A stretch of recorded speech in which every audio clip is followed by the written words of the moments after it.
Tal volta tu en algun moment hagis somiat que podies volar com un Superman. Tal volta havies somiat que algun dia anaves a fer de multimilionari per un cop de sort. Tal volta havies imaginat presa de, no sé, qualsevol substància legal i il·legal, que eres un superhome, una superpersona. Ya cantaba Mecano, nunca has viajado en barco a Venus, perquè són coses impossibles, no?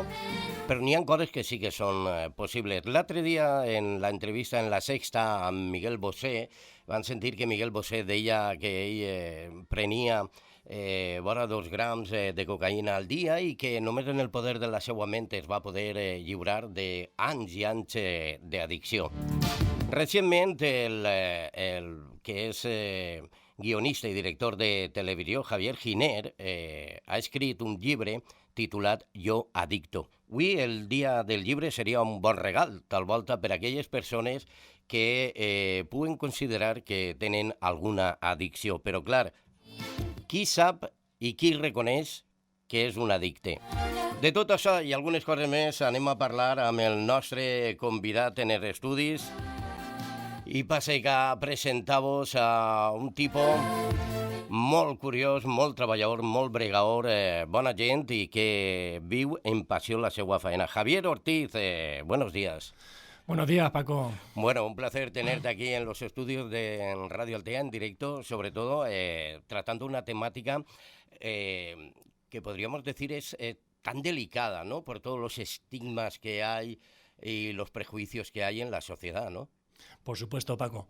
En la actualidad, ahora mismo, con el tema de la pandemia, ha habido un incremento bastante importante en el tema de las adicciones. Y bueno, yo te podría decir que este último año he trabajado pues prácticamente el doble de lo que yo venía trabajando. Muchas familias pidiendo ayuda. El tema del aislamiento que se ha producido en casa han hecho que emerjan nuevas adicciones. Y bueno, estamos en una situación bastante más compleja de lo que se esperaba en un primer momento. Según tu experiencia y tu recorrido, vamos a pensar, ¿el adicto nace o se hace? Bueno, depende de cada persona. La adicción puede llegar a una persona dependiendo de muchos factores. Sí que es verdad que hay que entender que esto es una enfermedad. Aparte no lo digo yo, lo dice la Organización Mundial de la Salud, que define la adicción como una enfermedad que tiene 3 características comunes. Es crónica, que es para toda la vida. Es progresiva, que cada vez va a más. Y en el caso de que no pongamos remedio, te puede llevar perfectamente a la muerte. Fíjate, es curioso esto, en caso de que no pongamos remedio, ¿tiene cura la adicción? A ver, no hay cura como tal, pero sí que hay una recuperación.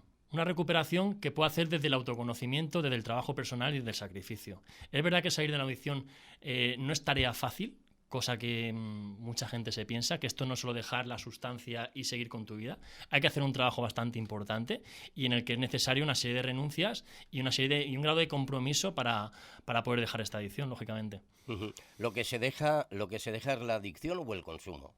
A ver, en un primer momento de lo que se trata es de parar de consumir. Porque se entiende que la adicción, pensamos que la punta del iceberg es el consumo. Luego, con el tiempo, te acabas dando cuenta que el consumo es la punta del iceberg donde vienen a tapar una serie de carencias, una serie de dificultades que luego hay que profundizar con el tiempo. Pero vamos, el primer objetivo es empezar a parar de consumir y pasar ese síndrome de abstinencia.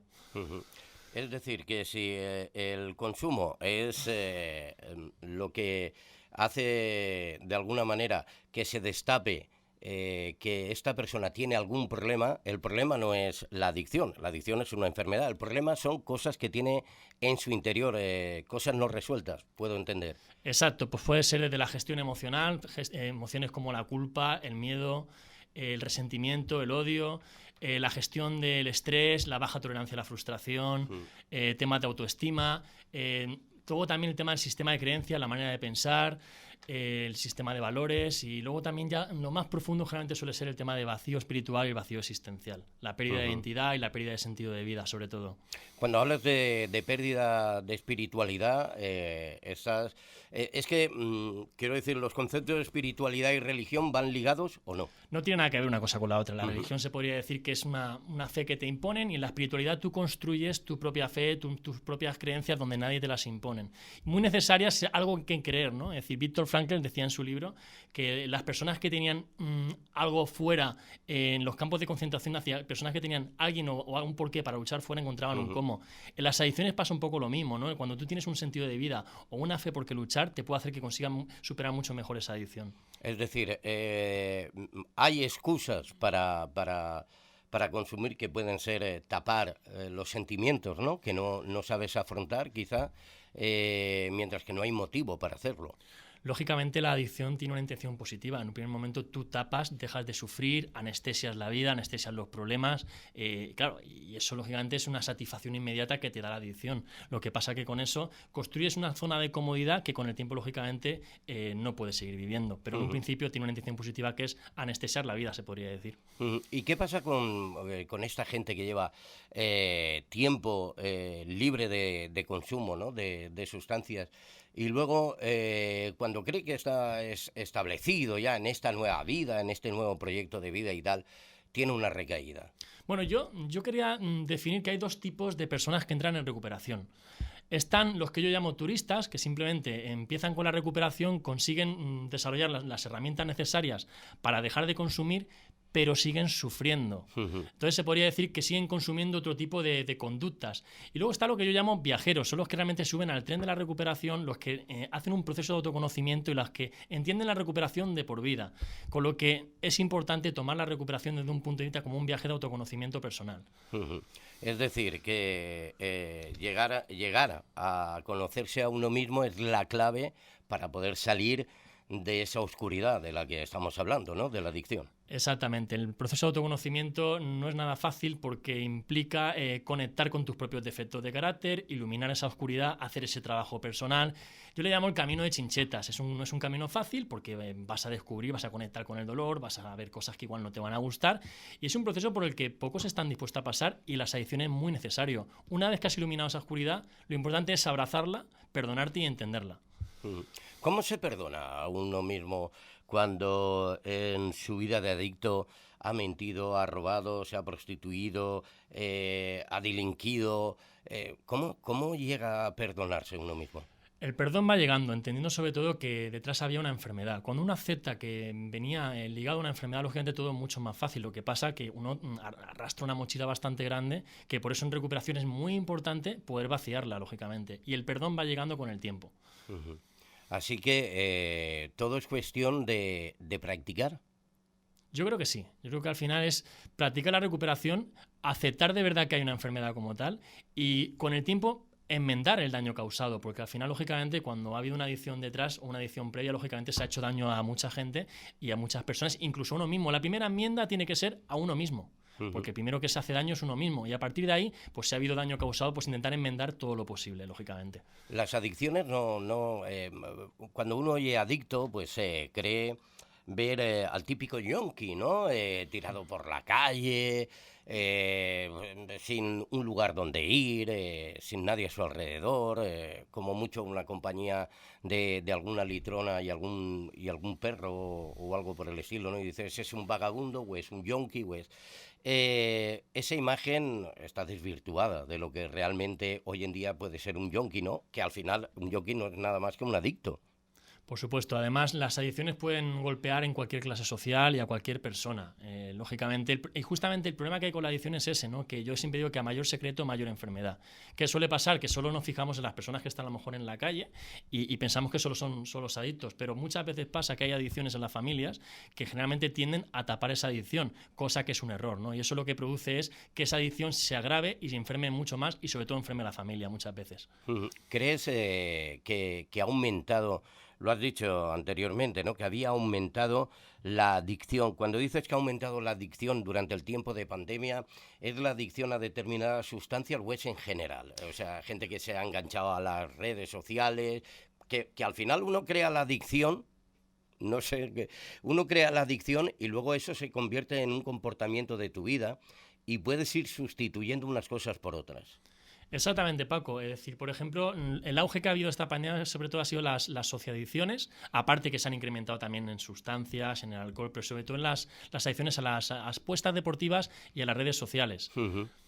Y la gente se ha enganchado ahí y los padres o las madres, incluso el propio individuo, no es consciente de que tiene una adicción, pero si le quitas el móvil igual entra en histeria.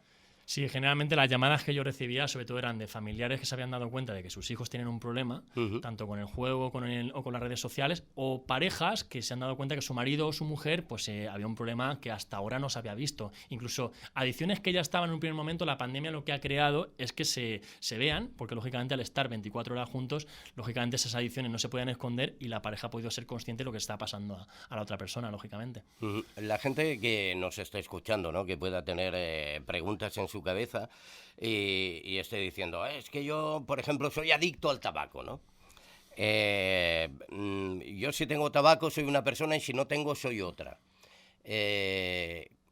Quiero dejar de fumar pero no puedo. ¿Esta adicción se puede dejar? ¿Se trata como el resto de adicciones o no tiene nada que ver?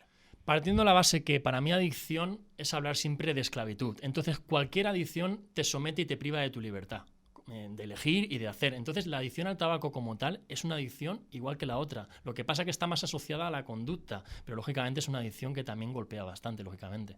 Es como el alcoholismo, podríamos decir. La gente, claro, va al bar, hay bebida, compra cervezas, hacen botellones y demás, y digamos que está como consolidado o no está tan mal visto, ¿no? Exacto, socialmente no está tan mal visto, igual como el alcohol. El alcohol ya hasta que ya no llevas unos niveles de consumo muy grandes, lógicamente tampoco está tan mal visto y por ahí la recuperación es mucho más tardía y se cronifica más la enfermedad. ¿Cuáles serían las señales que podrían dar a conocer a cualquier persona que nos esté yendo, cualquier familiar, que tiene un problema de adicción o que conoce a alguien que tiene un problema de adicción? Generalmente siempre hay unas señales que indican que algo está fallando. Por ejemplo, empiezan a haber pequeñas mentiras, pequeñas manipulaciones, hace que también empiezan a esconder mucha parte de su vida y luego hay consumos que lógicamente se empiezan a ver fuera de lo normal. Luego también la tendencia que suele tener el adicto o la adicta es que empieza a justificar mucho sus consumos, porque la última persona en darse cuenta del problema siempre es la persona que lo sufre. Generalmente lo empieza a ver primero la familia o los amigos. Lógicamente. Y le cuesta aceptar, claro, a la persona que lo tiene, porque obviamente si una persona es diabética, sabe que es para la vida, tiene que seguir un tratamiento, tiene que ponerse insulina, si no lo hace se muere. En el caso de un adicto, ¿cómo se puede parar todo eso? Vamos a partir de la base que esta enfermedad, una de las características fundamentales es que es una enfermedad de autodiagnóstico. La única persona que puede decidir que tiene una adicción es la persona que lo sufre. Para que haya un maestro tiene que haber un alumno que quiera aprender. Por eso es muy importante que la persona que tenga una adicción tome conciencia lo antes posible del problema que hay, lógicamente. Entonces, hay armas y herramientas terapéuticas para que esa persona pueda darse cuenta del problema que hay, trabajando siempre con la familia, lógicamente. En el caso de que una persona pues haya podido perder, no sé, su trabajo o su familia, no sé, habrán casos de miles de situaciones, ¿no? Gente que lo habrá perdido todo, gente que aún cuenta con algo, ¿no? A la gente que lo ha perdido todo, Javi, ¿qué le puede motivar a desear salir de ese infierno, ¿no? Cuando uno... Hablabas antes de la importancia y la clave de la motivación, ¿no? ¿Dónde encuentra uno la motivación, según tu experiencia? Yo creo que lo más importante cuando una persona ya lo ha perdido todo es reilusionarse por la vida, ¿no? Es decir, es encontrar algo que le apasione y le motive a salir de donde está. Entonces aquí el trabajo no tiene que ser tanto en convencer a esa persona para que deje de consumir, sino por qué tiene que dejar de consumir. Y ahí entra el tema del propósito de vida. Buscar ese don, esa característica que va a hacer que esa persona tenga un impulso de verdad para que pueda meterse en recuperación y se motive con algo. Porque hay personas que consumen porque no tienen motivaciones, porque no tienen ilusiones, no han desarrollado un propósito de vida. Por eso es muy importante en la recuperación de cualquier adicto que encuentre un propósito de vida, que sienta para qué estoy en este mundo, porque ese va a ser el motor real que va a hacer que alimente la recuperación día tras día. Y, igual que pasa para personas que están a lo mejor en la calle, hay que encontrar una motivación para esas personas y una ilusión donde se puedan agarrar. Cuando las personas deciden entrar en lo que se denomina la recuperación, ¿no? Porque aquí habría que distinguir también, ¿no? Entre abstinencia, digamos, y recuperación.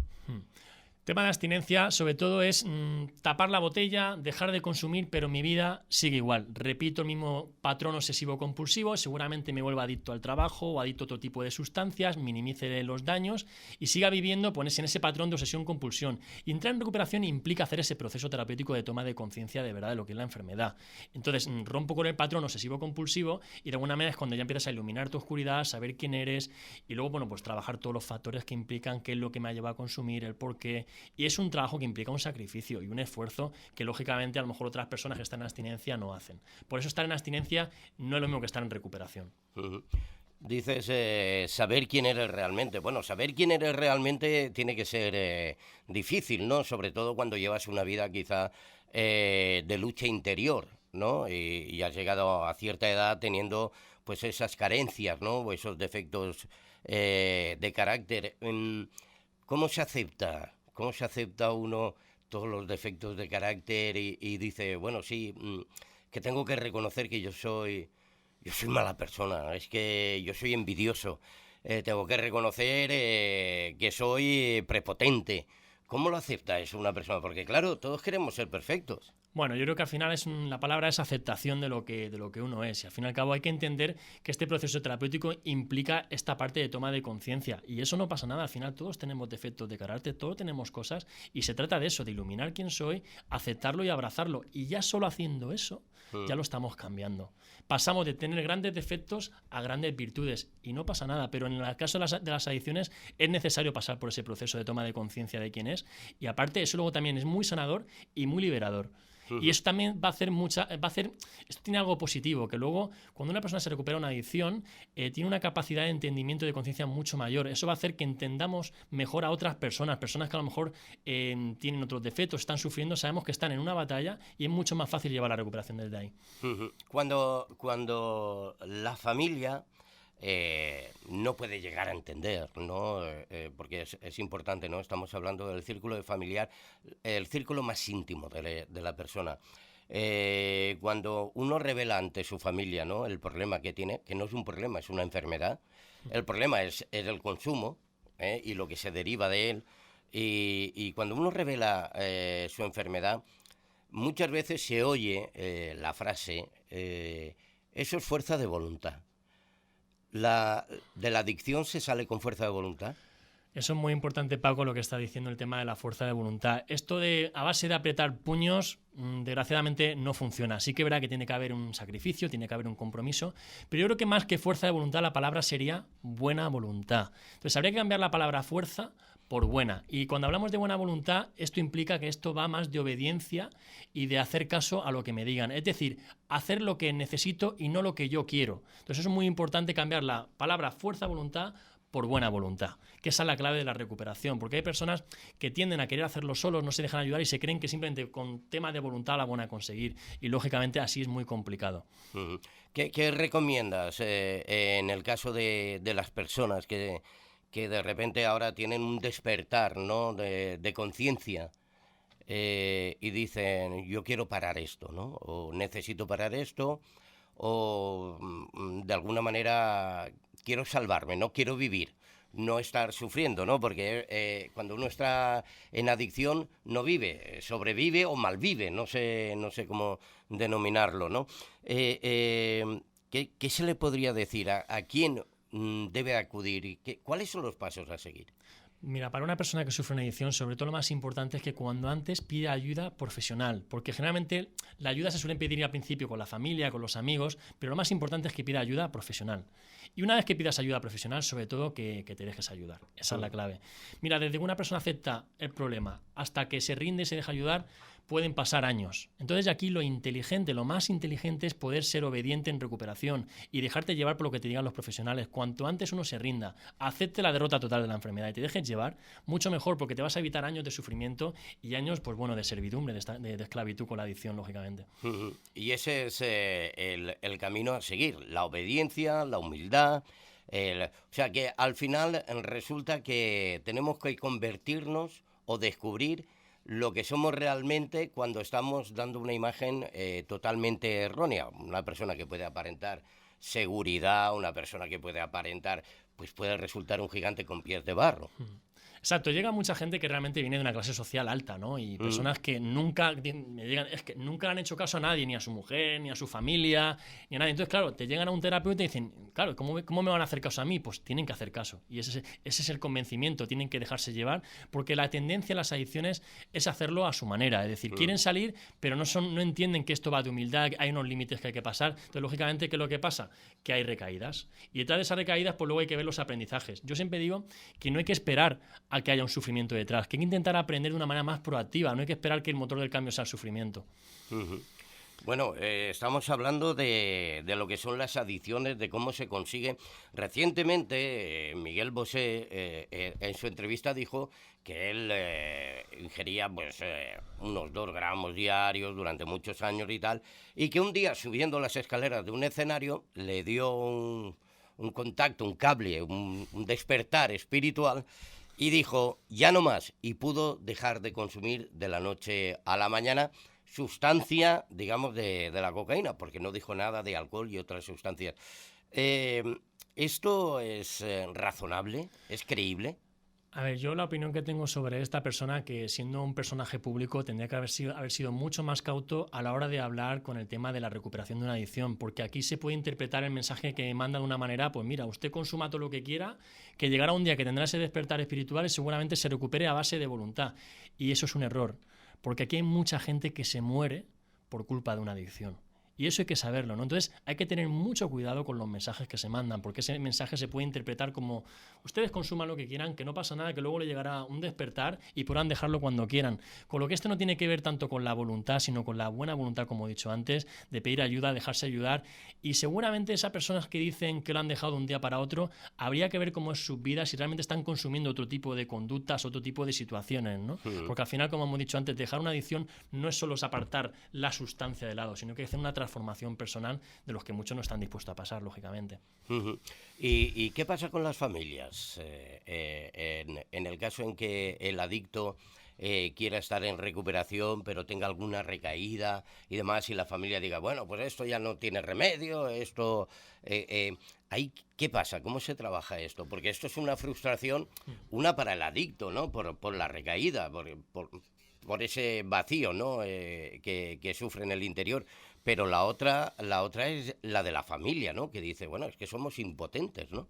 Sí, las familias, no obstante, la adicción es una enfermedad sistémica que afecta a todos los miembros de la familia. Entonces, claro, lógicamente los familiares también lo sufren igual o incluso más que el adicto, incluso las recaídas, todo lo que pasa. Por eso es muy importante que los familiares también puedan pedir ayuda y puedan también ponerse en manos de profesionales y poder entender que ellos también necesitan una recuperación, ellos también necesitan vaciar la mochila y entender qué es lo que están viviendo. Piensan que los familiares sobre todo desarrollan la enfermedad del control. Quieren controlar permanentemente lo que hace la persona que sufre una adicción. Entonces, claro, dejan de vivir su vida para vivir la vida del adicto, que eso se llama codependencia. Entonces, al final, dejan de cubrir sus propias necesidades básicas para estar viviendo permanentemente en lo que hace el adicto. Por eso es muy importante que las personas que están al lado de las personas adictas que también se pongan en recuperación y entiendan cómo tienen que recuperarse. Porque muchas veces pasa, toma, te dejo aquí a mi hijo, te dejo aquí a mi pareja, pero a mí no me pasa nada, que yo estoy bien. Todo lo contrario, esas personas también necesitan su propia recuperación. ¿Has observado en tu labor, en tu día a día, que haya algún aumento de los más jóvenes o algún aumento más de mujeres o de hombres en la adicción? ¿O esto es algo que a quien le toca, le toca? Bueno, a ver, exactamente. Esto al final, esto tiene un componente biopsicosocial. Es un componente biológico donde puede haber una predisposición biológica a desarrollar la enfermedad. Luego hay un componente psicológico. En algún momento hay una ruptura emocional que de alguna manera no se gestiona bien. Y luego socialmente estamos llenos de tentaciones. Hay locales de apuestas deportivas por todos los lados, camellos por todos los sitios, bares, alcohol por todos lados. Y eso hace que haya una tentación mucho mayor. Por eso es muy importante entender que la adicción no es fácil y que todos estamos expuestos a caer en una adicción. Hay una línea invisible que se pasa y no sabemos cuándo se pasa, que es la que te hace llegar a una adicción. Entonces, hay personas que esa línea invisible la pasan y otras no. Incluso esas personas que no han pasado esa línea invisible incluso han tenido muchos más consumos, pero no han desarrollado esa adicción. Y otras personas sin tener tantos consumos han pasado esa línea y se han hecho adictos. Entonces, hay que entender lo que esto va sobre todo por personas que tengan más vulnerabilidad a desarrollar esa adicción. O sea que esto, al fin y a la postre, también tiene un componente. Te preguntaba yo si el adicto se nace o se hace, pero vemos que puede tener un componente que viene ya en el ADN de cada uno, ¿no? Y que pueda resultar más fácil, más proclive a desarrollar una adicción, teniendo en cuenta también que su vida para él, no para el resto que lo observa, para él, no haya sido tan fácil. Exacto, lo que pasa es que al final cuando te inicias en el mundo del consumo de sustancias, alcohol, juego, realmente tampoco sabes dónde estás entrando y piensas que a ti no te va a tocar porque nadie querría ser adicto, lógicamente. Entonces, claro, empiezas a tontear con el consumo, a jugar con cosas y, claro, luego cuando te das cuenta dónde te has metido, dices, madre mía, a ver cómo salgo de aquí. Y eso es lo que pasa con muchas personas que en su día dijeron, yo pensaba que esto no me iba a pasar a mí y al final te pasa, lógicamente. ¿Cómo decide Javier Ortiz dedicarse a ser terapeuta? Bueno, lógicamente yo también pasé por una adicción en su día y lógicamente eso también me hizo conectar un poco con el dolor, con el sufrimiento, sé exactamente de lo que hablo, sé por lo que he pasado. Entonces, bueno, yo lo he pasado muy mal, mi familia también y sé exactamente lo que se vive, ¿no? A partir de ahí, tuve una persona que en su día me dijo, Javi, tú tienes potencial para dedicarte a esto, has sufrido mucho, te deberías de dedicar. Le hice caso, me dejé llevar un poquito por sus pautas, me formé y después de superar una adicción, lógicamente, pues bueno, esa persona me ayudó a entender cómo tenía que hacer para poder dedicarme a esto y aquí estoy. La verdad que me apasiona muchísimo lo que hago. Conecto mucho con el dolor que pasan tanto los familiares como las personas que sufren una adicción y de alguna manera también te hace tener una conciencia mayor de cómo es la recuperación, lógicamente, porque yo también he estado ahí, sé un poco por lo que pasan las personas que sufren una adicción. Javier Ortiz es técnico especialista en conductas adictivas, intervencionista familiar en adicciones, técnico superior en integración social y experto en coaching personal y ejecutivo. Todo esto alguien puede interpretar. Este tío se ha preparado para ser una persona que transmita energía y motive, ¿no? Y sobre todo motivación. ¿Tú crees que la motivación es la clave? Sobre todo la motivación, pero más que la motivación es el compromiso. Yo al final lo que hago es acompañar a esas personas a que se reinventen, a darles soluciones. De alguna manera lo que yo hago es darles como una brújula, enseñarles el camino de la recuperación. Luego tienen que ir ellos. Pero es muy importante sobre todo que haya un compromiso con la recuperación, porque la motivación a veces en la vida va y viene. Pero si una persona está realmente comprometida con recuperarse, al final acaba dando con la tecla. Incluso, aunque haya recaídas, momentos de crisis. Pero cuando uno de verdad se quiere recuperar, al final lo acabas consiguiendo. Porque al final el adicto tiene la recuperación a su alcance, ¿no? La cuestión es si la quiere. Ahí está. O si es su momento o no es su momento, o a lo mejor todavía está cómodo, que eso pasa muchas veces. A veces el adicto, a pesar de esos consumos y a pesar de ese sufrimiento, se acomoda en ese dolor y hace que, bueno, yo siempre pongo el ejemplo de la chincheta. Yo me siento encima de una chincheta, pero no me levanto porque no me duele lo suficiente como para levantarme. Entonces, desgraciadamente, el motor del cambio no son las adicciones en la vida, es el sufrimiento. Es lo que va a hacer que tenga ese despertar y que pida ayuda y realmente se deje ayudar. Bueno, pues Javi, ha sido muy interesante tenerte con nosotros. Es una media hora de estas intensas, ¿no? Como tú, que vives intensamente también tu trabajo y así lo transmites. Las personas que nos estén escuchando, si hay alguna de ellas que decide dar un paso adelante para aceptar que tiene una enfermedad, no un problema, una enfermedad llamada adicción y quisiera localizarte, ¿cómo lo puede hacer? Bueno, en primer lugar, decirle a las personas que tienen una adicción que en algún momento hay que aterrizar. Que dejen de un lado el miedo y la culpa y que no tengan miedo a pedir ayuda, es decir, que de esto se sale, que esta enfermedad es totalmente tratable y recuperable. Y aparte, no solo vas a dejar de consumir, sino también vas a ser feliz, porque detrás de una recuperación de una adicción, luego de verdad hay una vida de calidad, con lo que se puede salir de esto y merece la pena, porque no hay derecho a estar viviendo una vida en esclavitud. Y bueno, mi trabajo, como ya sabéis, mi teléfono es 608 62 54 95, 24 horas del día, y me pueden llamar tanto familiares cuando quieran y como sea, no habría ningún problema en atenderles. A través de internet también tienes tu canal, ¿no? Exactamente, yo también tengo el canal de YouTube, Javier Ortiz Coach, donde pueden ver tanto en YouTube, Facebook e Instagram. Y ahí también se pueden poner en contacto contigo. Exacto. Bueno, Javier, un placer como siempre hablar contigo, tenerte cerca siempre resulta como mínimo como un parche de alivio, ¿no? Y todo esto se deja sentir y además creemos que esto puede abrir una pequeña ventana a la esperanza a todas aquellas personas que todavía se sienten estigmatizadas por la sociedad, el qué dirán, el que cuando resulta que al final no se dan cuenta que todo el mundo ya lo sabe. Es verdad. El único que no lo aceptas eres tú, ¿no? Exacto. Y eso es una auténtica pena. Oye, ha sido un placer. Yo creo que esto habría que repetirlo, ¿eh? El placer es mío, Paco. Aquí cuando tú quieras yo estaré. Un abrazo muy fuerte, Javi. Gracias a ti, Paco. De verdad, gracias. Javier Ortiz, en directe en la sintonia de la Glorieta. Avui tratant de temes d'addicció, que ja has vist que és paregut a la sida. No desapareix la malaltia, però sí